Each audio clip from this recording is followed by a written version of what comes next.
Welcome to SLP Stress Management Podcast, your place to manage stress, reduce the risk of burnout, and find more balance in and out of your life as an SLP, and perhaps bring some mindfulness and gratitude into your speech therapy sessions.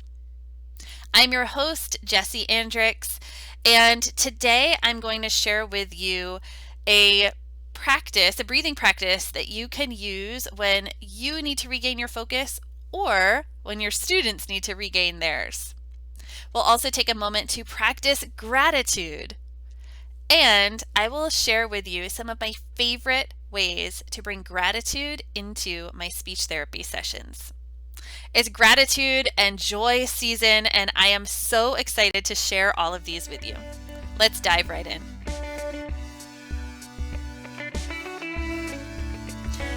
If you are ever needing a moment to bring some mindfulness or focus or just some steadiness back into maybe your speech session or your classroom or for yourself, then there's this great breathing practice that you can do, and you've maybe seen it before. This is called the candle breath. And so the main concept behind this is that you are pretending to blow out a candle.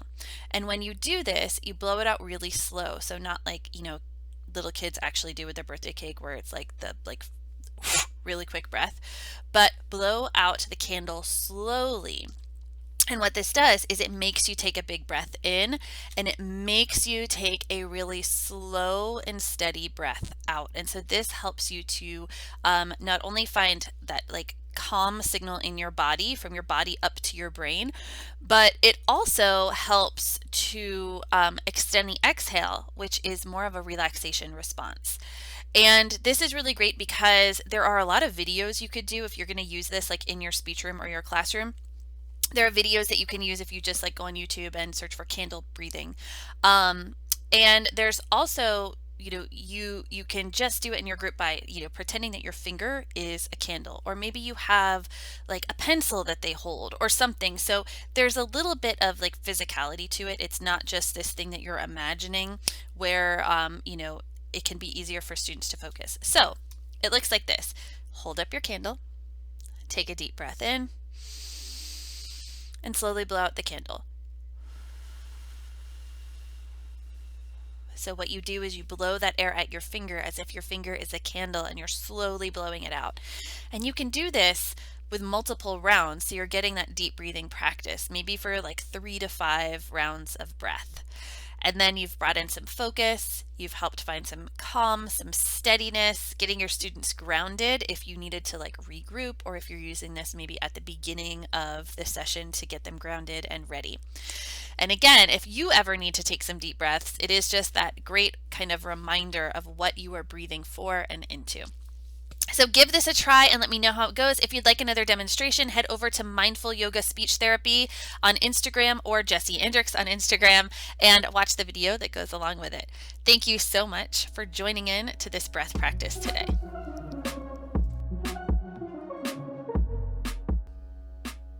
Let's take a moment to meditate. So find yourself in a comfortable seat if you can. If you want to be standing or lying flat, that works too. Let your shoulders relax down, lots of space through the spine to breathe. So not rigid, but lifting tall, rooting down. You can bring your hands to your lap to rest them. Maybe close your eyes. For a moment, just take a few breaths in and out through the nose if you can. But really, just take a few steady breaths. Breathing in and breathing out.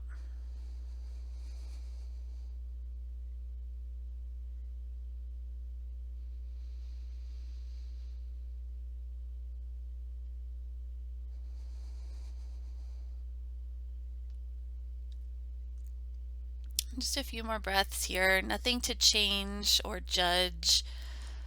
Just breathe.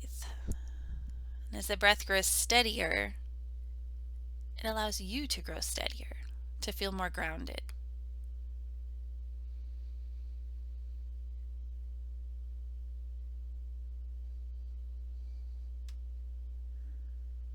For the last 3 breaths here, we're going to shift this into a gratitude practice.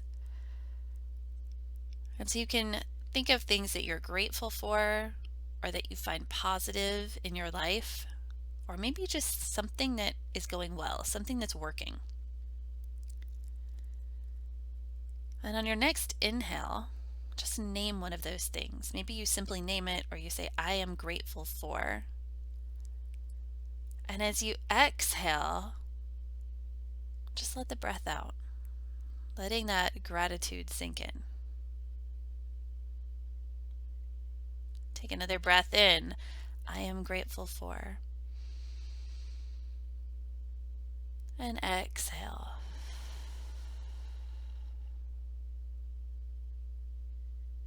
Another inhale. I am grateful for. And exhale. And just come back to your own steady breath again.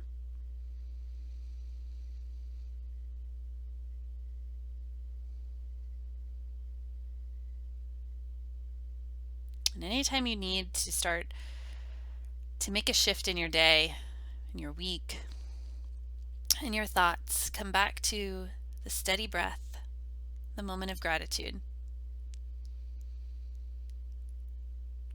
Creating that shift in your brain to help you automatically notice this more. When you're ready, you can open your eyes. Maybe rock the shoulders.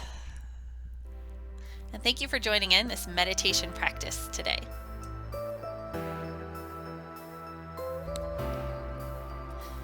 Gratitude season is upon us, with Thanksgiving happening here in the US and the rest of the holiday season to follow. So while not everyone celebrates the same way, it can be a wonderful time to pause and practice gratitude. Something that we could all benefit from and connect with, no matter what we celebrate, when we celebrate, where we live, or what our traditions are. Gratitude is a mindfulness practice and a big part of positive psychology, which looks at strengths and shifts your brain to notice the things that are good, positive, and working well. Your brain and mine is trained to notice the things that are not working or going well. And this is to help protect you from threats and stress. And it can also create a cycle where the more you see, the more you are looking for, and turn these into pathways that you're using consistently looking at what's not going well. Gratitude helps you tune into the opposite and in turn create the opposite pathways, focusing on what is working well. So when you do this, it helps create the new pathways in your brain that see the parts that often go unnoticed, the things that are positive, that bring joy to your world, and that are going well for you. It helps you to pull away from stress and not get so stuck in it, so you can feel more at ease, more at peace, and for your brain to work more optimally. And it can do the same for your students, specifically the parts of the brain that help with learning, cognition, executive functioning, and language, all the things that we work on in speech therapy and in school.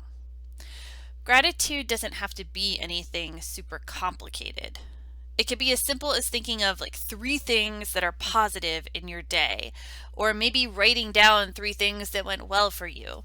And these small practices can build up and create big shifts in your outlook and in your mindset. And with students, it can also be a fun way to engage with them, to help them put this into practice and create or share some wonderful practices that will help them throughout their entire life. So here are some ways to use gratitude in your speech therapy room or classroom, especially if you're looking to bring this into your holiday season. One is to find some gratitude books. Books are always a great option, right? Because they promote and help support so many things in speech therapy and beyond. So you can use them for articulation, pulling out those target sounds when you hear them, for literacy, for vocabulary building, for your expressive language skills, for inferences and WH questions, for your receptive language skills, for fluency if you have a student and you work on reading passages, and more. Gratitude books are extra fun because they can help share gratitude practices, give unique topics to talk about, and lead into another activity like a craft or something, a gratitude list, maybe a meditation. One of my favorite books is Zen Pig and the Art of Gratitude, which shares the journey of a pig who seems like effortlessly happy to others, but really has this practice of gratitude to help him out. So you can check that out at the link below in the show notes, and I do have a link there to the book and to my Amazon store, so it is an affiliate link. Gratitude crafts are also another way. I am not crafty, but I do love a good gratitude craft. So these could focus on usually they focus on making a list of things you are grateful for, but make it more fun than just writing down a list of things, which is more fun for students and it's more fun for you too. So here are a few things. If you're reading Zen Pig, you could have like a positivity pig. And so this could be something you could use at any time during the year. It doesn't have to be around like this holiday season, right? So you could have this positivity pig where maybe they write down, they have a craft, you make a pig, you put it together. So you're working on your skills with that. And then you write down the 3 things you're grateful for. Or maybe some kind of like a gratitude rainbow where on each part of the rainbow, you're writing the things that you are grateful or thankful for. My favorite to make is a gratitude turkey or a thankful turkey. I will say that mine end up looking more like potatoes with colorful like pieces sticking out behind them, or peacocks, because I use all kinds of colors instead of harvest colors, which I always realize after it would be more festive if I stuck to the colors of leaves outside. So for each feather, you could work on the things as you're putting it together, and then for each feather you write down one thing you're grateful or thankful for, and you can use these to target the students' goals, either language or articulation. And then if they celebrate Thanksgiving, you have this fantastic decoration to send home, which parents do appreciate. And there's just so many things you could do. You could get a worksheet and do like a gratitude gallery where they're drawing pictures and putting these little, writing these little things into like, I've seen like a art wall gallery. You could make a tree and use leaves and put things that you're grateful for and have this as your decoration in your class, or have them make the gratitude tree and bring it home as a fall, or really any season, decoration. And you could even do this if you're looking for winter. You could use this as like a snowman and talk about things that bring you joy and that you are grateful for. And, on each part of the snowman, maybe he has a little word. So those are just a few things. You could also do a gratitude meditation. So you could use these at the start or end of your session to help bring in more mindfulness and help promote that like less stressed state, which enhances learning and brain functioning. So maybe they focus on different parts of their body. I'm grateful for my strong arms that carry my books. Or you could focus on things they are grateful for, and they can silently name them in their head. So it's helping them to bring their focus back to the one thing, to this present moment, to what they are focused on in this moment, and kind of help their brain shift either into speech therapy or shift out, knowing that they're doing this at the end. And maybe you do a gratitude game, right? So it's speech therapy, and if you work in a school or if you just work with kids, then you probably do some games at some point or make something into some kind of game. So you could get creative in a non-crafty way and use gratitude for a game targeting your goals. So maybe you use it to create a word list and then you do your drills from there. So you could create a list of things you are grateful for and play like Pictionary or charades, drawing or acting each one out, and then practicing the skill once someone guesses the word. So let's say you put together this list of like things you're grateful for that start with R, and then you go through and each time somebody's given a word to do, and then after you guess it, you do your drills and your practice with that sound. You could even create like a word search or a worksheet of some kind, like I said, like maybe a gratitude gallery where they can have all these little pictures of things that they're grateful for, if you need an activity that has a little bit more downtime with it. No matter what, at the end, be sure to pause and talk about gratitude. Bring it back to a place to notice and breathe and reflect, keeping that mindful component in.